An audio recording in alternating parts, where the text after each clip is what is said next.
अलग अलग विचार से समझेंगे। इसीलिए किताब को जैसे के वैसे पढ़कर समझना और टीचर ने सारे लोगों को एक जैसा समझाने में फर्क हो जाता है, ठीक है। लेकिन अगर टीचर नहीं है और हमारे पास किताबें हैं तो हम उसको कैसे समझे हैं, वो 2-3 लोग उसको आपस में चर्चा करेंगे तो एक निष्कर्ष निकल सकता है।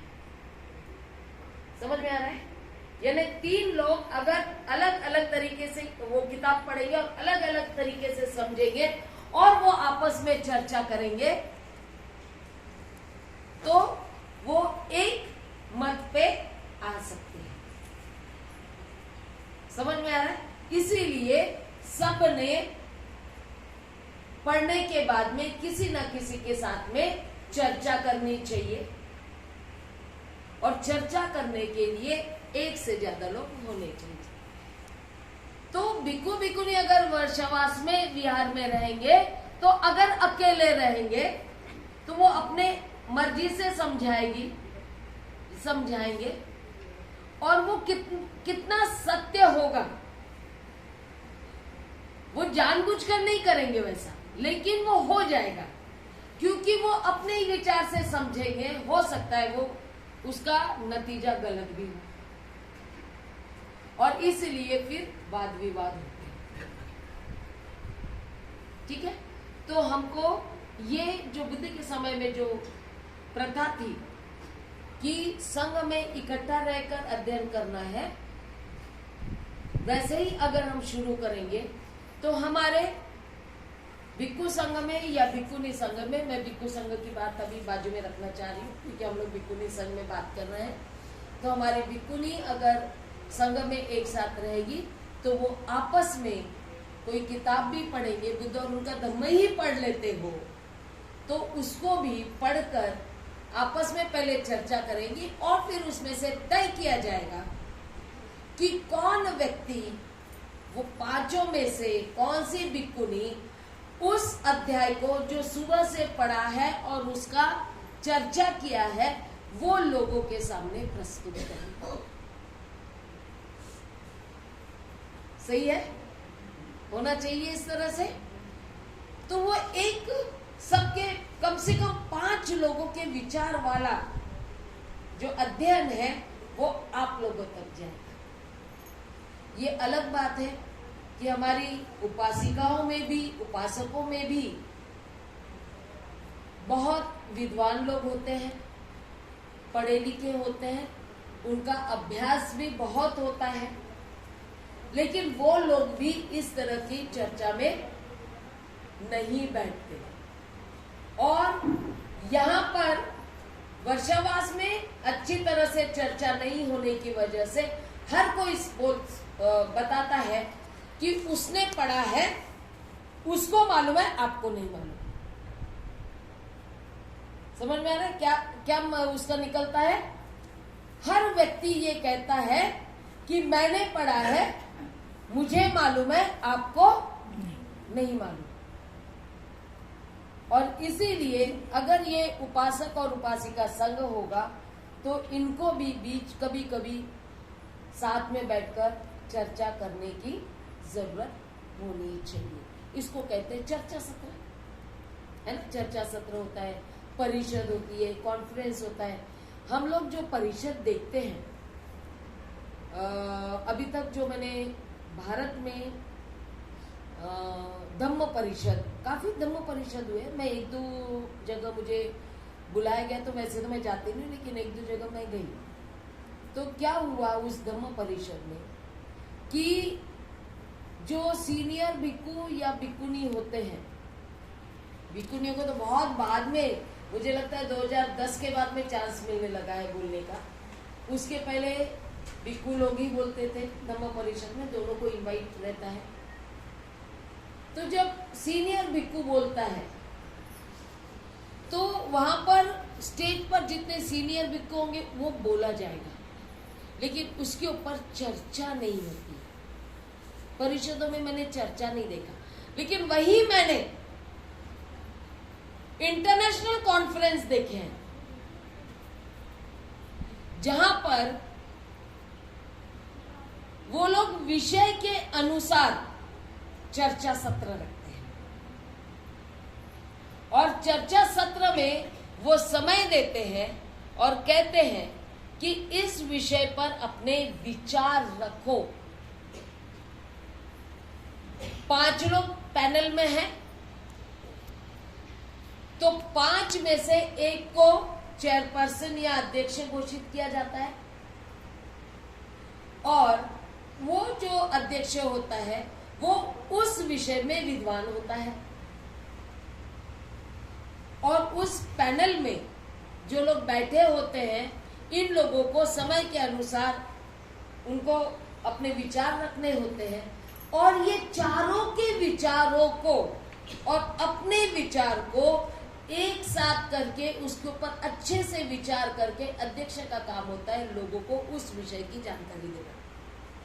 इस तरह का हमारे भारत में नहीं हो रहा। हो भी रहा होगा कहीं ना कहीं, जैसे यूनिवर्सिटीज में होता है, लेकिन धम्म परिषद बोले तो बहुत से बुद्धिस्ट लोग जाते हैं और मैंने तो ऐसे ऐसे धम्म परिषद देखे हैं कि वहां पे बहुत भीड़ होती है, हजारों से लोग होते हैं, बहुत दूर दूर से आते हैं, लेकिन सब वहां पर क्योंकि साल में एक बार मिल रहे हैं या 6 महीने में एक बार मिल रहे हैं, तो कशियार सर ठीक है ना, इसकी चर्चा ज्यादा होती है। फिर वहां पे एक तो हम तो अच्छे हैं या दूसरा बोलता है और एक खूब दुखी होंगे, माजा साहब को दुखी पुलिस ने। इस तरह की चर्चाएं होते हैं। स्टेज पर क्या बोला जा रहा है, कौन क्या अपने विचार प्रस्तुत कर रहा है, इसकी तरफ ध्यान नहीं है। वो एक तरह से मेला होता है और ये सारी बातें होने के लिए होती है, इसलिए छोटे छोटे चर्चा सत्र, छोटे छोटे परिषद या इस तरह के वर्षावास में हर एक हमारे नागपुर में कम से कम मुझे लगता है including Kamthi, yes, it's more than 400 Vihar, yes, हाँ, तो 400 के ऊपर विहार है। 400 विहार में अगर उसमें से हम सिर्फ 100 विहार भी पकड़े भिक्खुनियों के लिए, मैं 400 नहीं कह रही हूँ, सिर्फ 100 या 50 ही पकड़ लो अभी के हिसाब से, तो 50 में 5 भिक्खुनियां अगर रहेगी तो कम से कम 250 भिक्खुनियां चाहिए। 50 भिक्खुनियां और बाकी सामनेरी रहे तो चलेगा, लेकिन हर विहार में एक भिक्खुनी, उसके साथ में 3 से 4 सामनेरियां होनी चाहिए। बहुत कठिन सिस्टम है। एक तो इतने भिक्खुनियां है नहीं, अगर हो फिर तो भी उस तरह से संभालने वाला है नहीं। अभी हम लोगों को उसकी तैयारी करनी है। आपका ये विहार एक तरह से प्रसिद्ध है अभी कि यहाँ पे भिक्खुनियों को ट्रेनिंग दी गई। 21 भिक्खुनियों को ट्रेनिंग मिली, 32 भिक्खुनियों को ट्रेनिंग मिली, 32 है ना, जिसमें से 21 लोग उपसंपादित हुई। ये तो इतिहास में आपके विहार का नाम दर्ज रहेगा, है ना। आपका वो कहते हैं ना, कुशल कर्म में आपका सहयोग हो गया है। तो इस तरह का कार्य अगर हर विहारों में होता रहा तो सच में धम्म के प्रचार प्रसार के लिए कोई भी रोक नहीं सकता, रुकावटें नहीं आ सकती। अभी मैत्रीय किताब लिख रही, उसमें वो बात आई है, फिर से हर बार आती है कि ये कहा जाता है कि भिक्खुनियां अगर मतलब स्त्रियां अगर संघ में आ गई, यानी भिक्खुनी कहकर, तो धम्म जो 1000 साल चलने वाला है वो सिर्फ कितने दिन, 5 हाँ, इस तरह का, यानी बहुत कम समय तक टिकेगा, क्योंकि स्त्रियां आ जाएगी तो संघ खत्म हो जाएगा, ये धम्म प्रचार प्रसार खत्म हो जाएगा। इस तरह का विनय पिटक में लिखा हुआ हमें पता चलता है। लेकिन आप देख रहे होंगे कि जब से भिक्खुनियां विहारों में कार्य कर रही है, धम्म प्रचार का कार्य दुगुनी गति से बढ़ते जा रहे हैं। साधु साधु यानी जितनी भिक्खुनियां और ट्रेन होते जाएगी उतना कार्य और बढ़ता जाएगा। और ये भिक्खुनी के साथ में उपासिकाओं की संख्या बढ़ते जा रही है ना? क्योंकि उपासिकाओं को भी लग रहा है कि हमें भी आना चाहिए, धम्म के बारे में हमें भी जानकारी होनी चाहिए। तो ये मेरा अनुभव है हम दोनों भिक्खुनियों का कि जब हम नए नए हमारे बेजनबाग के विहार में गए थे तो 2011 में, तब हम लोगों ने बोला था कि हम लोग यहाँ पे 10 भिक्खुनियों को बुलाते हैं, 10 भिक्खुनियाँ, है ना? तो 10 भिक्खुनियाँ आई थी। मैं हमारे वहाँ के उपासिकाओं को बुरा नहीं कहती क्योंकि उन लोगों ने बहुत सा कार्य किया हमको बाद में, बहुत, उस समय भी किया, अभी तक कर भी रहे हैं वहाँ के लोग। लेकिन वो एक बात हो ही गई वहाँ पे जिसको मुझे बोलते हुए अच्छा नहीं लगता, मैं उनके बारे में कुछ बुरा नहीं बोलना चाहती हूँ, लेकिन ये हुआ कि उन्होंने कहा माताजी माफ करा, आम्ही 10 लोकांना वर्षावासात जेवण नाही देऊ शकत।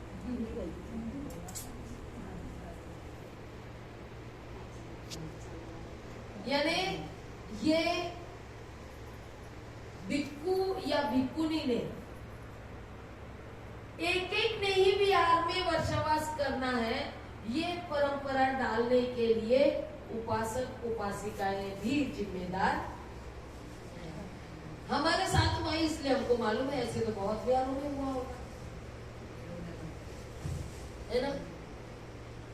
3 महीने के लिए जिम्मेदारी लेने के लिए तैयार। और मैंने उनको कहा घबराओ मत, आप ऐसा करो 1-2 लोगों का लाओ, दूसरे ने 2 लोगों को लाना, क्या एक ही घर से 10 लोगों का आना चाहिए जरूरी नहीं, रास्ते निकाले। लेकिन सभी लोग रास्ता नहीं बताएंगे ना, वो बोलेंगे नहीं ना ठीक है, अब ये लोग बोल रहे तो तुम लोग जाओ दूसरा विहार देखो। क्या कहेंगे भिक्खुनियां?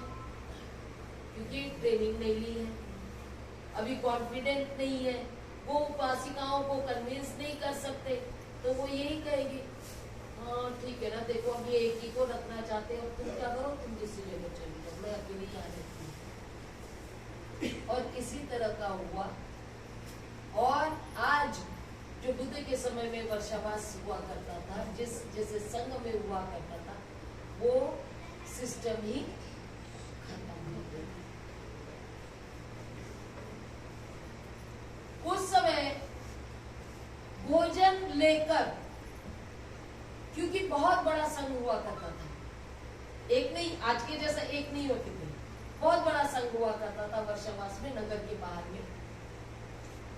तो वहां पर एक व्यक्ति नहीं जाता था भोजन लेकर, काफी सारे लोग चले जाते थे। और ये काफी सारे लोग जो भोजन लेकर जाते थे, भिक्खु संघ और बुद्ध ये उनसे भोजन लेते थे, और वो पूरा जो भोजन लेकर आया हुआ संघ वो वहां पर बैठता था और उनको सुनता था। आज क्या हो गया, एक भिक्खु या भिक्खुनी है, एक परिवार ने लाया, उसमें से भी वो परिवार की एक महिला ही लेकर आ रही है भोजन, और वो बोल नहीं रही है कि मैंने भोजन लाया, बंते जी भोजन करा आणि काही उपदेश द्या, ये नहीं बोलती। वो क्या बोलते, बंते जी भोजन स्वीकार करा आणि आशीर्वाद द्या। क्या बोलती है वो, आशीर्वाद दिया। 2 बातें अगर बताने चाहो, बहनो बंते जी घरी कामं पडले आहेत, आता जाऊ द्या ना,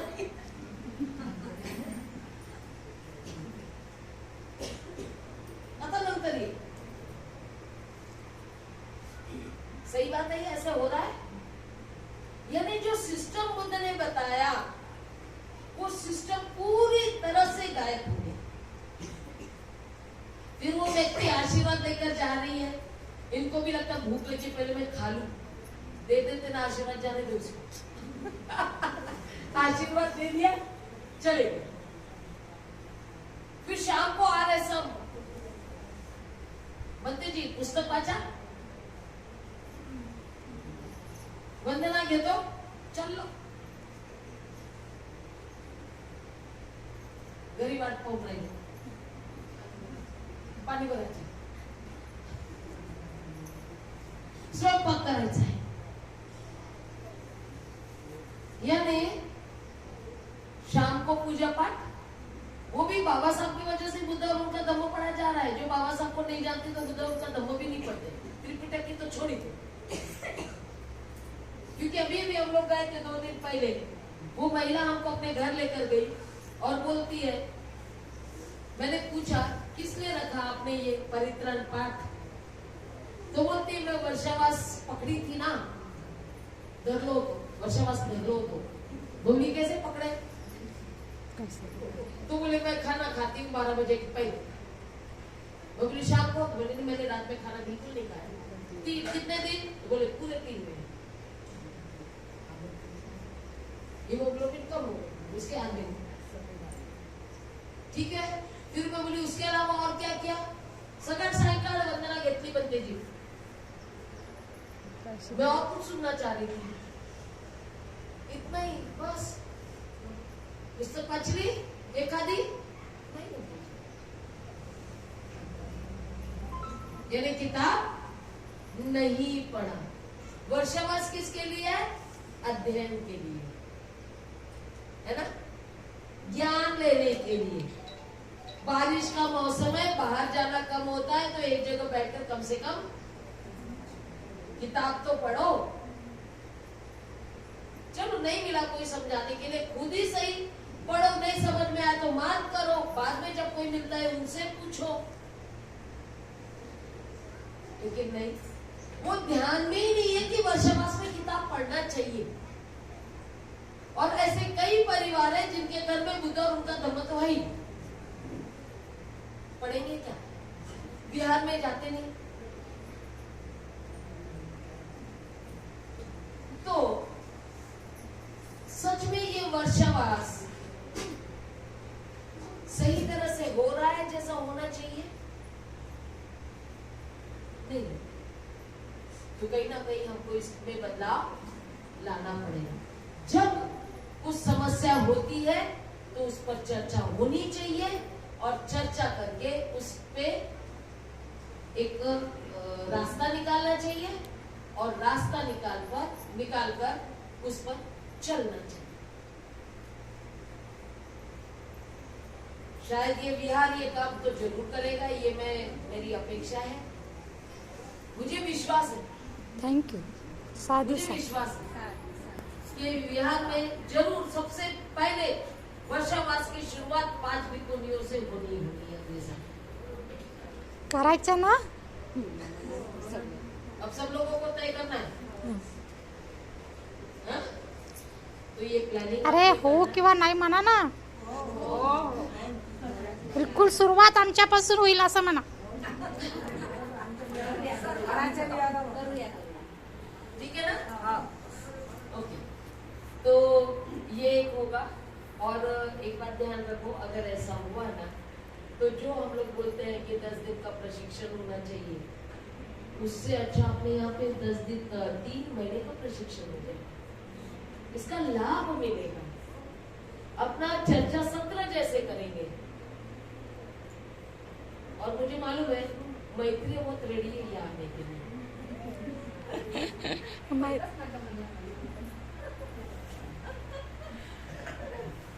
आपके साथ वर्षावास अगला करने के लिए मैत्री पहले रही है, बाकी फिर देखते हैं कौन आना चाहता है उनके साथ में, है ना, 4 लोग। तो ये हमको करना है, और मेरे से ज्यादा प्रशिक्षण को बहुत अच्छा देती है, बिल्कुल ऐसे मैं अच्छा नहीं देती।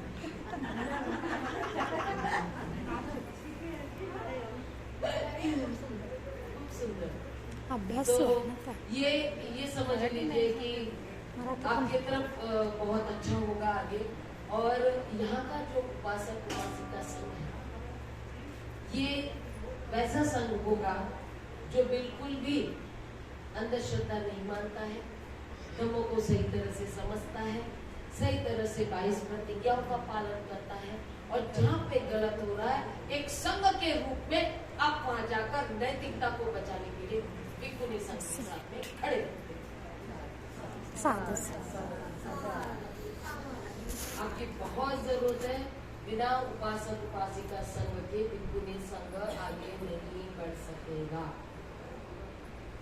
बोलना आसान है, मैं बहुत बोल रही हूँ लेकिन करना कठिन होता है, लेकिन हमको करना है। और अगली बार मुझे यहाँ पे जो रंगी बिरंगी साड़ी दिख रही है वर्षवास के समय, व्हाइट साड़ी में दिखेंगे, ठीक है, और उसमें without design, no design, no border. Aadhaar card पर समोर है ये लो, इन्होंने अच्छा नाम दे दिया। आधार कार्ड इधर है, पैन कार्ड पीछे है ना। तो ये सारी बात धीरे धीरे करो, ऐसा कुछ नहीं है, किसी को जबरदस्ती नहीं है, लेकिन आप समझ के आओगे तो अच्छा लगता है ना। जो भी होना है समझ के आना है, समझ के करना है। बुद्धिज्म में कोई जबरदस्ती नहीं होती है, बुद्ध ने कभी किसी को जबरदस्ती नहीं किया गया है। और यहाँ पर आप लोगों के भी चर्चा सत्र होने चाहिए, आप भी विचार करोगे, और उपासिकाओं के और उपासकों के परिवारों के क्या क्या समस्याएं होते हैं उसके पर भी हम यहाँ पर चर्चा करेंगे। ये सारे काम को हम आगे करने के लिए मैं ऐसा समझ रही हूँ कि वर्षावास समापन करके मैं अगले वर्षावास की तैयारी कर रही हूँ। साधु साधु। ठीक है ना। अभी क्योंकि हम लोग तो 8 महीने अभी घूमेंगे, हम लोग अभी घूमेंगे, इधर उधर जाएंगे, बीच बीच में आपके तरफ भी आएंगे, तो आप लोगों से मिलना कम ही होगा। अभी हमारे राजनांदगांव के कुछ लोग आए, वो बोले थे बंते जी आपको मिस किया, आपको मिस किया। मुझे पूछते आपने मिस किया क्या? मैं बोली नहीं, मैं नहीं करती, क्योंकि मुझे मालूम है आप सब मेरे साथ हमेशा ही रहते हो, तो आप लोग भी मेरे साथ हमेशा ही रहते हो ना। कैसे रहेंगे? फिजिकल रहना जरूरी नहीं है, वैसे भी सोशल डिस्टेंसिंग है तो फिजिकली साथ में रहने की कोई जरूरत नहीं है। हमको मेंटली साथ में रहना है, और वो हमेशा रहेंगे, और धम्म के माध्यम से रहेंगे। धम्म वो कड़ी है जो हमको जोड़े रखेगी और हमको सही रास्ते पर एक दूसरे का साथ देने के लिए प्रेरणा देगी। यही बोलकर मैं रुकती हूँ अभी। जय भीम। साधु साधु साधु।